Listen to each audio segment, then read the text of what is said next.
What's up, guys? It's Crash, and nearly 2 years after the launch of Battlefield 2042, it has now broken its concurrent numbers record on Steam. And why are we here? And the biggest question that I have for everything going on with Battlefield 2042 right now is DICE listening? Is EA listening? Is the new leadership over there listening and looking at what's going on and why these player numbers have come back?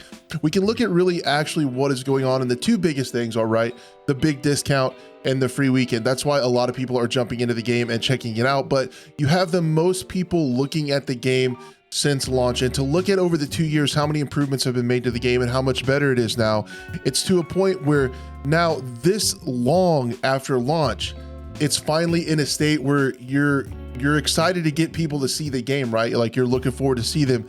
And this can't happen next time, right? We need to take a step back, look at what's going on with the franchise, and it can't take us 2 years to get here next time. The other thing is the new Redacted map, which I finally did get to play over this weekend, and it is a really good map. It's something, if you guys have followed along with the channel, I've been asking for in the game for a long time. I thought they would eventually add something to Portal in the form of Locker or Metro or something like that, one of those infantry-based kind of meat grinder maps that the Battlefield community loves. If you think about Battlefield and how many vehicles are on the map versus infantry gameplay, you can kind of understand that most Battlefield players, just kind of by percentages and how it works out, are probably infantry players. So having those infantry only maps and having a map that you don't have to run for 15 minutes to be able to find combat is pretty fun, and it's doing well, and it's a really cool map. Now, what can Battlefield, what can EA and DICE learn from this? Next time, let's start from this point, right? Like, when we had the 100,000 players on Steam, and we also have to have the caveat of this is just Steam, so there's likely a lot more players. You have the people who purchase the game on the EA app, such as myself, if they can get it to launch. That thing is so bad. I hope they get that fixed really soon. And then you have everybody on console, which is likely a large number of players because this game has also been free on PlayStation, if I am not mistaken. So you have a free weekend, a lot of people looking at it, and the game is discounted by nearly somewhere around like 84%. It's $9 US in the US, down from, the $60 AAA price tag. So at the $9 price point, it's worth it. For sure, it's worth it at that point. But we have to look at how these players can stick around, and will they? And this is going to be a very interesting case study for the thing that I've been talking about the most of the time with this game, and I've been critical about the thing that I've been the most critical about with this game. I'll get it. Just hang with me. I'll get it spit out. Don't worry. Is the amount of maps, right? Like, this is a really good map. But if it's like all the other seasons, there are allegedly more seasons coming based on some Amazon Prime details leaked about rewards coming in future seasons. It's the seasons are going to be just one map and a couple weapons. Let's keep an eye on these player numbers and see if that's going to hold, or if you have one map that is supposed to last people an entire 4-month period, 4.5 to 5 month period. I don't know if that is enough content to keep people coming back and playing. I know the battle pass is there, and they kind of slowed down progression on that. You can kind of have your opinions on that, if that keeps dangling a carrot to get people to play, or if there's stuff to play, for the enjoyment of the game itself. But we need to keep an eye on these numbers and if they stick around, because you have a game now that's in a good state. You have a lot of people playing it, and now we'll see if there's enough content there to hold those numbers moving forward. It's going to be really interesting to see. I just hope the next time around we can start from this point, right?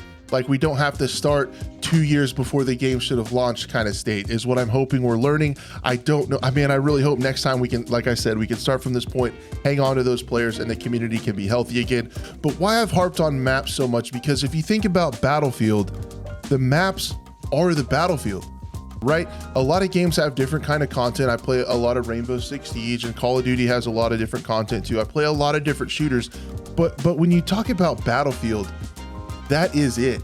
The maps for a Respawn large-scale shooter are the playable content. They are the things that keep the game fresh. They are what add the immersion to it. Games play out a lot of the same. The flags are kind of in the same spot when you play Conquest or when you play Breakthrough. A lot of the games kind of play out in a similar way. Tanks do certain things. Snipers sit in certain spots. You have Overwatch here or there. The kind of firefights always happen around the choke points.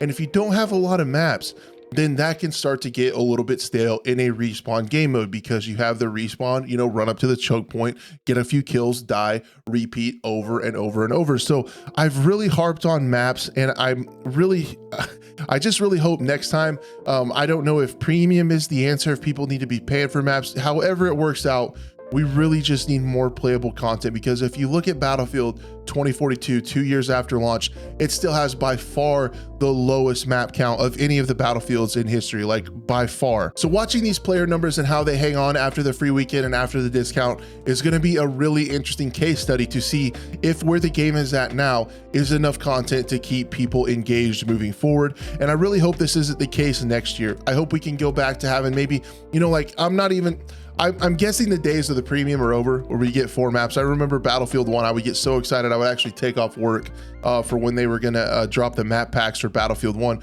I doubt we're ever gonna get back to that, but it would really be cool to maybe have 2 or 3 maps and then maybe one later on in the season to round it out to, you know, to 3 to 4 maps every season. With the large scale that Battlefield 2042 has, the large scale that Battlefield games have in general, I think that would be a really cool number, and that would keep people going for the next few months, because after playing the redacted map for a few hours, it was fun. It's really cool to have an infantry map. I really like the setting of the redacted map. It's really cool. It has a really cool vibe and a really cool feeling to it.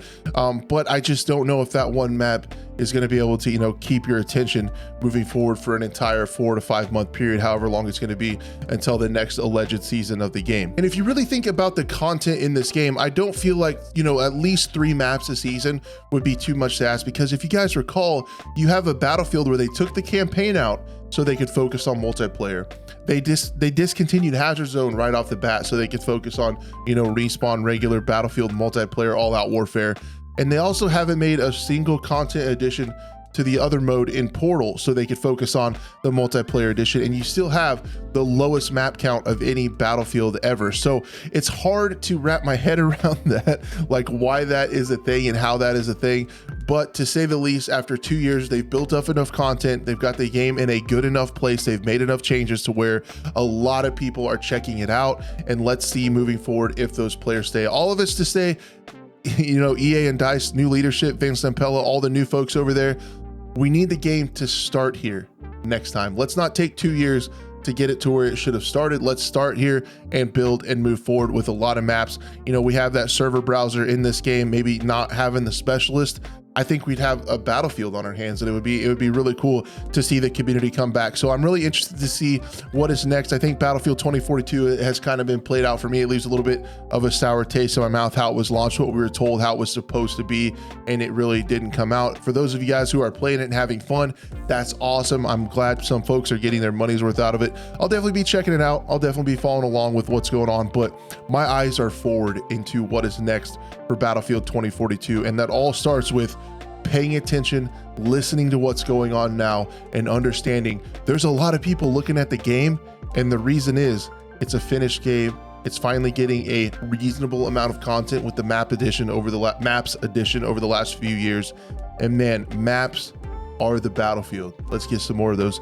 Anyway, guys, thank you so much for listening to me. I really appreciate it, especially if you stuck with the channel for a really long time.